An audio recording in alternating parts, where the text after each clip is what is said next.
Good morning everyone. I am Anupam Kumar from Mahatma Gandhi Shikshan Sansthan. Today I am starting a new chapter known as Hyperbola. एक ऐसा chapter start करते हैं जो कि conic section का सबसे last chapter है और ये हाइपरबोला है। तो हाइपरबोला के बारे में आज हम लोग पढ़ेंगे कि हाइपरबोला क्या होता है। सबसे पहले हाइपरबोला का डिफिनीशन हम लोग जानना चाहेंगे। डिफिनीशन कहता है ए hyperbola is the set of all points in a plane the difference whose distances from two fixed point is always constant। इसका मतलब ये हुआ कि हाइपरबोला बहुत सारे इनफाइनाइट नंबर ऑफ पॉइंट्स का एक सेटअप होगा जिसका डिस्टेंस जब हम घटाएंगे एक दूसरे के साथ यानी difference of the distance from two fixed point यानी दो फिक्स्ड पॉइंट से कांस्टेंट होगा। अब डायग्राम के हिसाब से इसे समझना चाहेंगे। ये मान लेते हैं एक्स एक्सिस है और ये वाई एक्सिस है, दिस इज वाई और ये वाई डैश। अब हम देखते हैं हाइपरबोला का डायग्राम इस प्रकार से होगा। यहाँ पे मान लेते हैं कि कोई फोकस होगा, इसका नाम हम F1 डाल दिए हैं और यहाँ पे कोई पॉइंट है जिसका नाम हम देते हैं F2। ये F1 और F2 दो फिक्स्ड पॉइंट है। अब यहाँ पे हाइपरबोला के ऊपर इनफाइनाइट नंबर ऑफ पॉइंट्स होंगे। जैसे यहाँ पे कोई पॉइंट ले लेते हैं, इससे इसका डिस्टेंस देखते हैं, इसका नाम दे देते हैं P। तो P से F1 तक का डिस्टेंस PF1। अब यहाँ पर P वाले पॉइंट को हम मिला रहे हैं F2 से, ये हो गया, ये F2 नाम का पॉइंट है।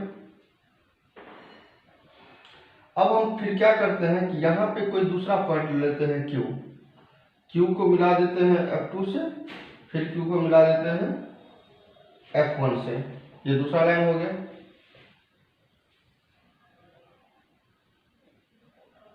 ठीक, अब यहाँ पर कोई तीसरा पॉइंट ले लेते हैं जिसका नाम देते हैं R। सो R से लेकर के F1 तक का डिस्टेंस, फिर R से लेकर के F2 तक का डिस्टेंस। यहाँ पे मान लेते हैं M नाम का कोई पॉइंट है। ठीक,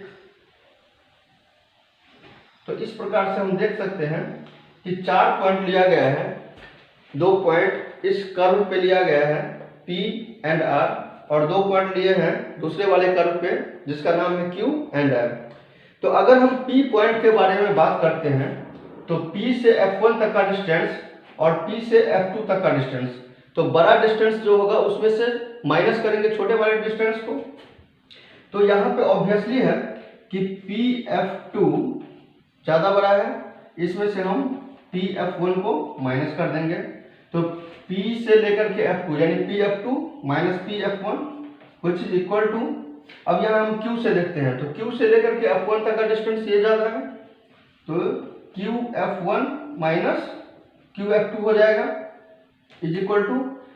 अब यहाँ पर अगर हम R के बारे में बात करें तो RF1 से ज़्यादा बड़ा है RF2 minus RF1 is equal to MF1 minus MF2, यानी इसी तरह से बराबर होता रहेगा। जितने भी पॉइंट लेंगे सबका जो डिफरेंस ऑफ द डिस्टेंसेस होगा फ्रॉम द फोकस ये हमेशा कांस्टेंट होगा, ये सब बराबर है, एक दूसरे के बराबर होगा। याद रखना चाहिए कि हम डिस्टेंस का जो माइनस करेंगे तो जो ग्रेटर डिस्टेंस होगा उसमें से लेसर डिस्टेंस वाले को माइनस किया जाएगा। यानी जब हम डिफरेंस लेंगे तो बड़े वाले डिस्टेंस में से छोटे वाले डिस्टेंस को माइनस करना चाहिए हमें। तो इस तरह से हम देख सकते हैं कि ये हाइपरबोला का ये डिफिनीशन था।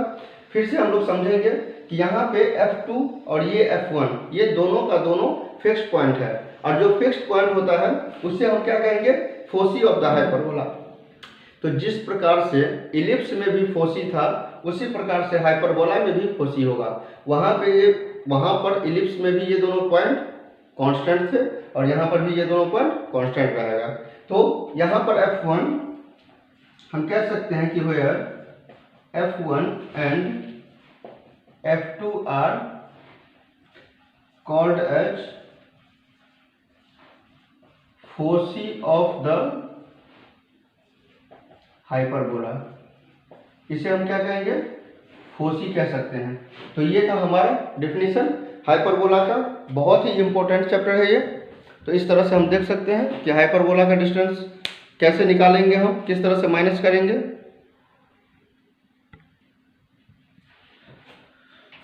अब कुछ टर्म्स है जो हाइपरबोला से रिलेटेड है, डायग्राम में देख करके हमें पता करना होगा कि कौन सा पॉइंट क्या कहलाएगा। हर एक पॉइंट के बारे में हम जानना चाहेंगे कि कौन सा पॉइंट क्या है। तो सबसे पहले हम बात करेंगे ट्रांसवर्स एक्सिस, यानी यह जो एक्स एक्सिस है, ऐसा एक्सिस जिस पे फोकस प्रेजेंट होता है।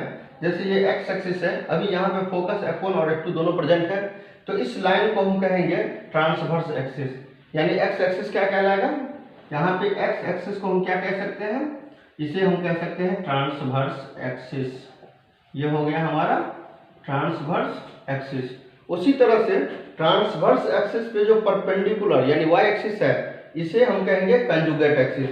यानी फिलहाल जो फिगर है, इस फिगर में वाई एक्सिस है हमारा कंजुगेट एक्सिस, ये हो जाएगा कंजुगेट एक्सिस। उसके बाद F1 और F2 ये दोनों फिक्स है, इसका नाम होगा फोकस। चूंकि यहाँ पे दो फोकस है तो इसे हम फोसी भी कह सकते हैं। ऐसा कोई जरूरी नहीं कि फोकस कहना है, क्योंकि एक फोकस रहेगा। जैसे पैराबोला में एक ही फोकस था तो वहाँ पे हम लोग फोकस कहते थे, लेकिन यहाँ पे दो दो फोकस है, इसीलिए हम यहाँ पे फोकस का जो प्लुरल होता है उसे हम फोसी कहेंगे। फिर से देखते हैं हम लोग, अगर हाइपरबोला एक्स एक्सिस को जिस पॉइंट पर काटेगा उस पॉइंट को वर्टेक्स कहा जाएगा।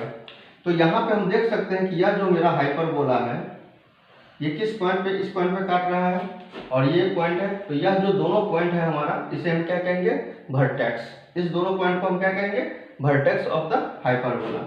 उसके बाद ट्रांसवर्स एक्सिस और कंजुगेट एक्सिस जिस पॉइंट को काटेगा इसे हम कहते हैं सेंटर ऑफ द हाइपरबोला।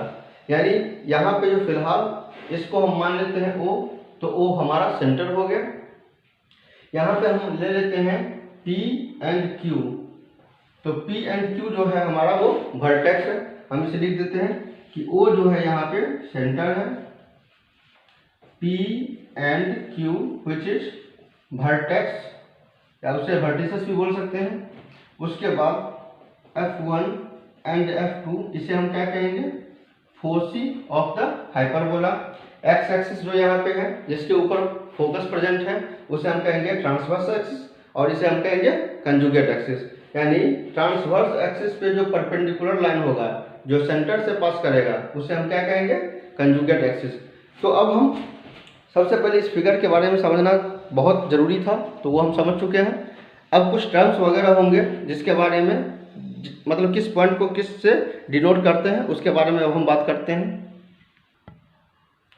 अब हम दिए हुए डायग्राम में ये देखेंगे कि फोकस का कोऑर्डिनेट क्या होगा। तो यहाँ पर यह जो F1 है, इस F1 का कोऑर्डिनेट हो जाएगा C, 0। यानी सेंटर से यहाँ तक का जो डिस्टेंस होगा उसको हम C कहते हैं। तो सेम उसी तरह से दूसरा फोकस होगा नेगेटिव एक्सिस पे, वो -C, 0 हो जाएगा। वर्टेक्स ये इसका कोऑर्डिनेट हो जाएगा A, 0, जितना पीछे लेंगे वो हो जाएगा -A, 0। तो इस प्रकार से यह सेंटर हो गया, सॉरी ये सेंटर है, ये वर्टेक्स है और ये फोकस है। यानी हम कह सकते हैं coordinate of foci is equal to +-C, 0। उसी तरह से coordinate of vertex is equal to हो जाएगा +-A, 0। अब इसमें एक टर्म यूज होता है जिसे कहते हैं एसेंट्रिसिटी। तो यहाँ पे जो एसेंट्रिसिटी होगा, एसेंट्रिसिटी को हम डिनोट करते हैं E से, और E बराबर हो जाएगा C/A। यानी हम पहले भी देख चुके हैं कि एसेंट्रिसिटी इलिप्स में भी यही फॉर्मूला था, E = C/A। यानी ratio of the distance between centre to focus divided by the distance between centre to vertex, यानी E = क्या हो जाएगा, C/A। तो ये हमारा एसेंट्रिसिटी है। अगर हमारा हाइपरबोला इसी प्रकार से रहे, अगर ये हाइपरबोला इसी प्रकार से रहे, मतलब क्या हुआ कि एक्स एक्सिस इसका ट्रांसवर्स एक्सिस हो और वाई एक्सिस कंजुगेट एक्सिस हो, तब इस कंडीशन में इस हाइपरबोला का जो इक्वेशन होगा, इक्वेशन ऑफ हाइपरबोला ये सेम एज इलिप्स होगा, इलिप्स में प्लस था बीच में, यहाँ पे माइनस होगा। X square by a square plus y square by b square is equal to 1। तो ये ऐसा इलिप्स का इक्वेशन है जो एक्स एक्सिस के अबाउट सिमेट्रिक है, यानी जिसका ट्रांसवर्स एक्सिस एक्स एक्सिस पे होगा और जिसका कंजुगेट एक्सिस वाई एक्सिस पे होगा। तो इस तरह से हम देख सकते हैं कि ये बहुत ही इंपॉर्टेंट है, x square by a square plus y square by b square equation of the hyperbola. तो इस तरह से कुछ क्वेश्चंस बनेंगे, बाद बाकी जो भी बचा हुआ है वो हम नेक्स्ट लेक्चर में प्रोवाइड करेंगे आपको। तब तक के लिए थैंक यू।